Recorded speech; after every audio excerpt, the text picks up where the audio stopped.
in the promotion for tonight's show, I mentioned I'm always looking for the right adjective, you know, and I don't know if I characterize this. I don't know if I pissed you off with it or not. Or earthy. Earthy rock. I like that. I like it too. I read that and I was like, okay, yeah, I'll take that. It's like unpretentious, I guess, is another word I like to use. Right. Yeah.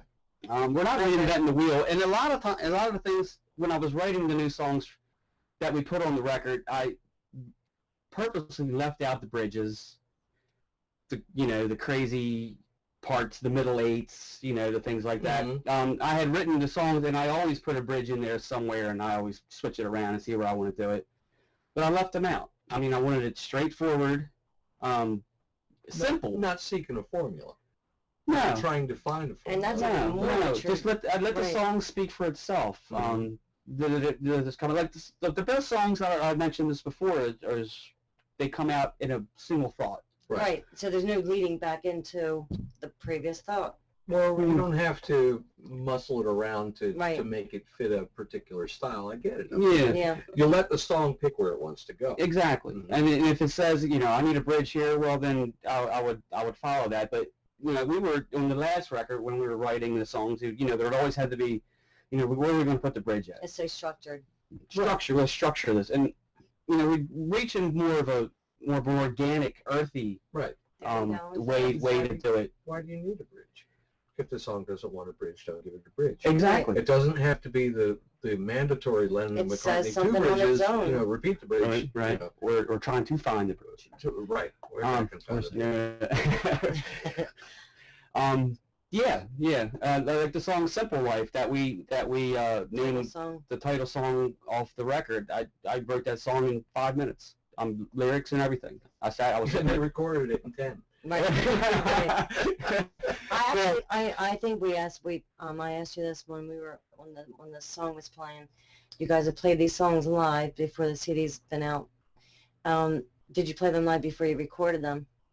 Good question. We did. All of them? So that's why they were so prepared. They were all. I know the reason.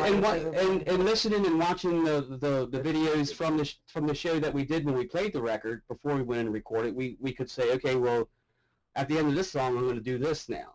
I'm going to put a lead at the end of the song because it just said there needs to be a lead there. Right. And so a lot of the times, Dave and Larry didn't hear the leads until I recorded them at the studio that day. Wow.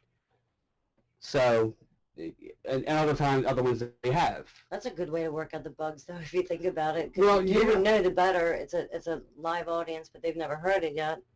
No, it was unless you have a really clear picture of where the song wants to go and know, top to bottom where it's going to go, it usually is good to kind of stretch it out and try it out, see where it wants to go live, because that's where it's really going to be. Well, another thing, Dave and I and Larry worked in my basement studio a couple practices ago, was in the middle of the song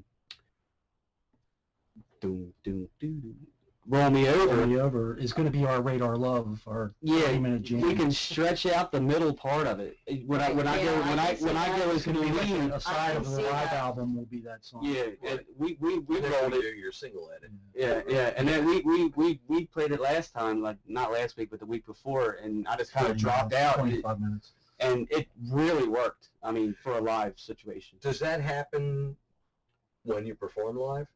Do you kind of go off into different spheres? Not really. We kind of stay true to the basic form of the song, but with that one, it just cried out for it.